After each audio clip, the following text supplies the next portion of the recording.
जय गणेश। मैं पंडित दौलतराम सारस्वत आप सबका इस YouTube चैनल पर स्वागत करता हूं। आज अपने जानेंगे स्वराशि, ऊंच नीच, लिंग, तत्व, ग्रह दृष्टियां, ग्रह कारक, ग्रह शत्रु मित्र, मैत्री भाव, ग्रह दशा, इनसे संबंधित आज चर्चा करेंगे। भावों में कारक ग्रह भाव में कौन कौन से हैं?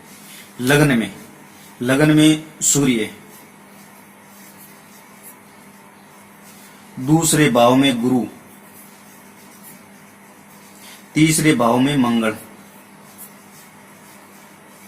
चौथे भाव में चंद्रमा और बुध, पांचवें भाव में गुरु, छठे भाव में मंगल और शनि, सातवें भाव में शुक्र, आठवें भाव में शनि, नौवें भाव में गुरु और सूर्य, दसवें भाव में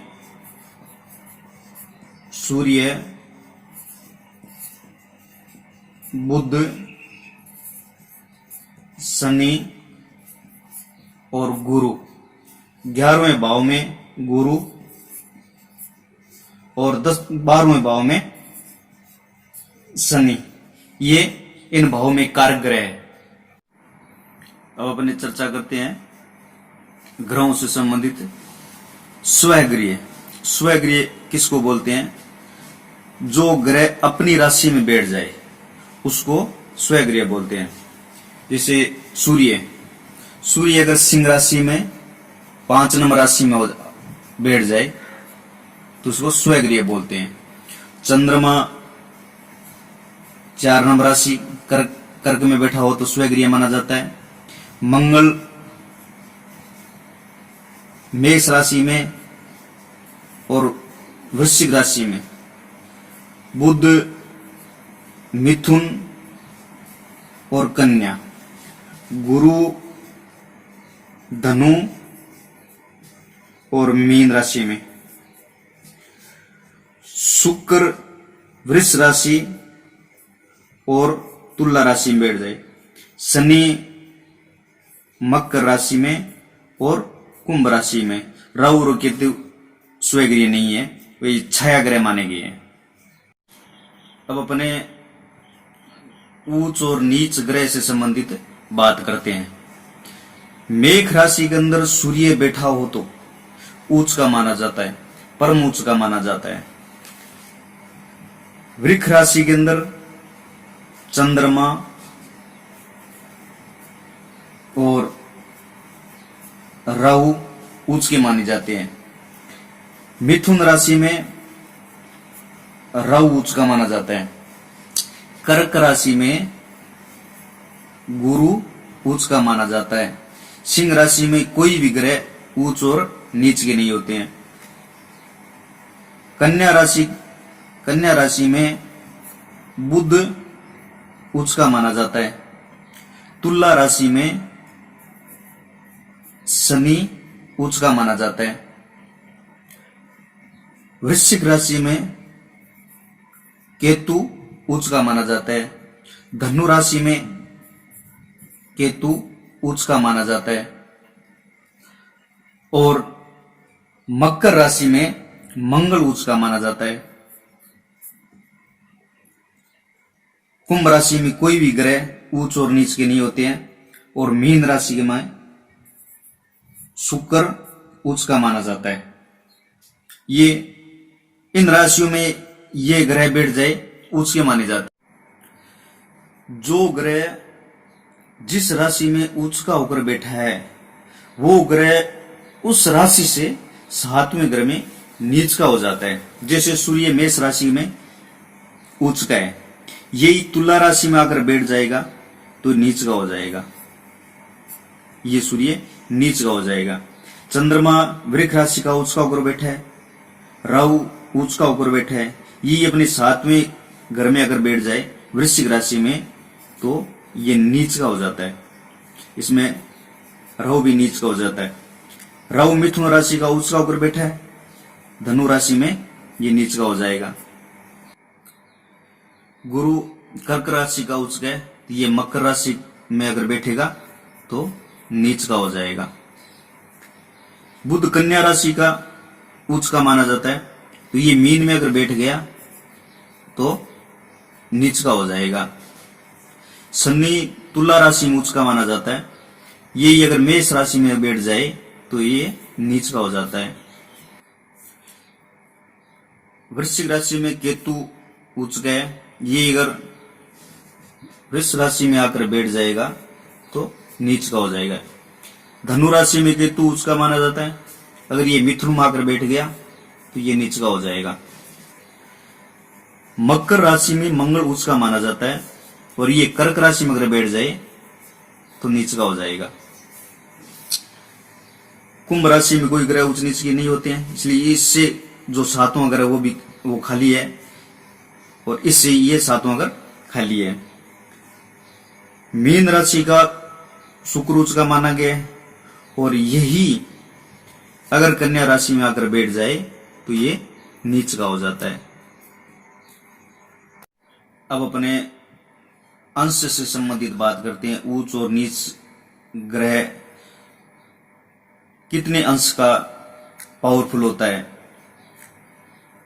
कुंडली में उच्च और नीच की महत्वता अंशों पर बहुत कुछ निर्धारित रहती है। जैसे सूर्य मेष राशि का बैठा है, उच्च का होकर बैठा है, अगर ये 10 अंश तक है, 0 से 10 अंश तक है तो पावरफुल है। जैसे जैसे सूर्य अंशों में आगे बढ़ता जाएगा, वैसे वैसे सूर्य के अंदर पावर कम हो जाएगी और उस फलादेश में न्यूनता आ जाएगी। तो सूर्य 10 अंश तक परम उच्च का माना जाता है। उसी प्रकार चंद्रमा अगर उच्च का बैठा है तो ये 3 अंश तक उच्च का माना जाता है। मंगल 28 अंश का, बुध 15 अंश तक, गुरु 5 अंश तक, शुक्र 27 अंश तक, और शनि 20 अंश तक, राहु और केतु 15 अंश तक। सूर्यादि ग्रह जितने अंशों में उच्च के माने गए हैं, उतने ही अंशों में वो नीच के माने गए हैं। सूर्य 10 अंश तक मेष राशि का उच्च का है, तो ये तुला राशि में अगर बैठ जाए तो 10 अंश तक, 0 से 10 अंश तक नीच का माना जाता है। और इसी प्रकार चंद्रमा 3 अंश तक नीच का माना जाएगा, मंगल 28 अंश तक नीच का माना जाएगा, बुध 15 अंश का नीच का माना जाएगा, गुरु 5 अंश का नीच का माना जाएगा, शुक्र 27 अंश का नीच का माना जाएगा, शनि 20 अंश का, राहु और केतु 15 अंश के ये नीच के माने जाएंगे। अब अपनी बात करते हैं ग्रह दृष्टि।